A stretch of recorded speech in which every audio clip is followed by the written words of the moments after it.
CM साहेबांचा निरोप आहे सर. एका कलावंताला अर्जंट फ्लॅट द्यायचा आहे. प्रोसिजर आत्ताच सुरू करायची आहे सर. आत्ता मी मंत्रालयात द्यायचं. तेच अपेक्षित आहे सर. तुम्ही मंत्रालयात कधी पोहोचताय? मला फक्त एवढंच वाटलं की आपल्याला इतक्या रात्री डिस्टर्ब करण्यापेक्षा मी ते पेपर्स आज रात्री घरी बघून घेतो, स्टडी देम, आणि उद्या बघू आपण. उद्या बघू? What the hell? Don't you understand the seriousness of this matter? Of course I see the seriousness. मला फक्त एवढं वाटलं की इतकं उद्या त्यांना घराचा ताबा मिळाला पाहिजे.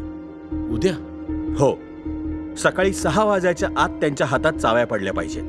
Is that clear? ओके. मी आता पै महाराज आपले प्रल्हाद पै यांच्याकडे गेलो होतो. घाडगे ट्रॅव्हलचं उद्घाटन झालं. वारकरी संप्रदायाचे आहेत, त्यांना घरातनं बाहेर काढत होते. मी सांगतो संवेदनशीलता काय असते. मी रात्री साहेबांना फोन केला, बोला वारकरी कुटुंब त्या ठिकाणी त्यांना घरातनं बाहेर काढतायत, जागा त्यांची फ्लॅट आहे, कोणतरी बळकावायला मागतोय. साहेबांनी डीसीपीला फोन केला. दुसऱ्या दिवशी ते घरात गेले.